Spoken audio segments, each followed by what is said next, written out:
ఇది ఒక నీతి కథ. ఎప్పుడో మన ఆర్యుల పిల్లలకు జ్ఞానోదయం కలిగించడానికి ఇటువంటి నీతి కథలను చెప్పేవారు. ఇది హైందవ సంస్కృతి, జీవన విధానం పట్ల చిన్న చూపు చూసేవారికి ఈ నీతి కథ ఒక చిన్న ఉదాహరణ.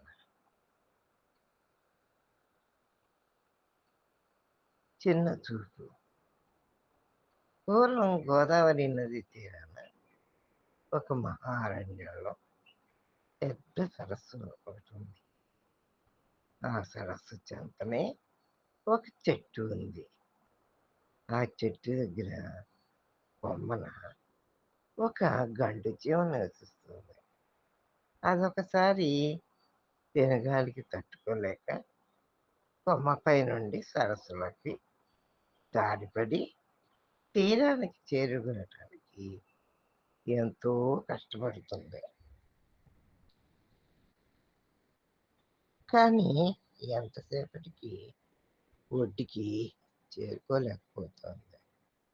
ఆ సమయంలో ఒక మదపటేనుగు ఆ సరస్సుకు వచ్చి తన పొడవాటి తొండాన్ని సరస్సులోకి చాచి నీరు త్రాగుతోంది. అప్పుడు గండు చీమ ఏనుగును చూచి, "ఓ కరిరాజా, నన్ను తీరానికి చేర్చి రక్షించు. ఈ సాయం చెయ్యి. నీకు కూడా ఎప్పుడైనా నా చేతనైన సాయం చేయగలుగుతాను" అని జాలిగా అడిగింది. అప్పుడు ఏనుగు గండు చీమ మాటలకు నవ్వి, "ఇంత లేవు నువ్వు. నాకు సాయం ఏం చేయగలవు?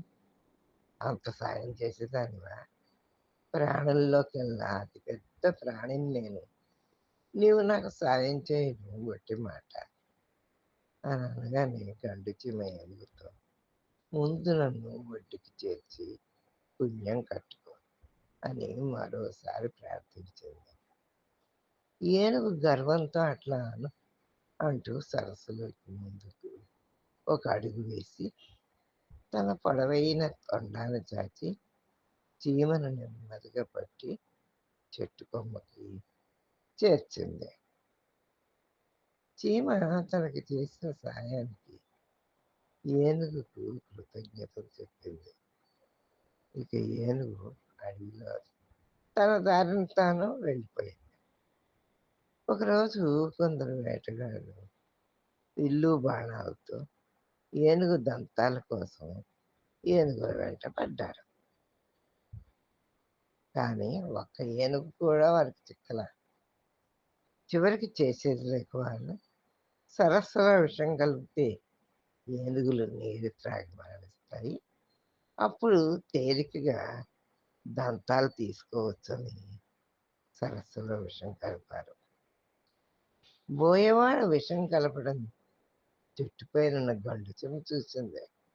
కొంత సమయానికి చీమకు సాయం చేసిన ఏనుగు దప్పికతో వచ్చి తొందరగా నీరు తాగబోతోంది.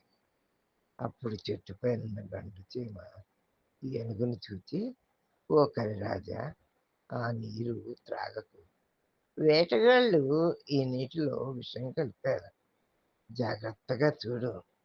విషానికి నీటిలో ఉన్న చేపలు చచ్చిపోయాయి" అని చెప్పగానే ఏనుగు సరస్సులో చేపలు చచ్చిపోయి పైకి తేలుతుండటం చూచి నీరు త్రాగకుండా వెనుతిరిగి, "ఈరోజు నా ప్రాణాలు ఈ చీమ రక్షించింది" అని తలచి చీమతో ఇట్లంది, "నన్ను మన్నించు ఓ చీమ.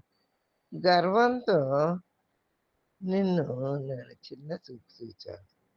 ఈరోజు నీవు నా ప్రాణాలు కాపాడావు. లేకుంటే దప్పికతో ఉన్న నేను ఈ నీటిని తాగి చనిపోయి ఉండేదాన్ని. నీకు కృతజ్ఞతలు చెబుతున్నాను" అని ఏనుగు చీమను మెచ్చుకుంటూ గోదావరి నదికి నీరు తాగడానికి వెళ్ళింది.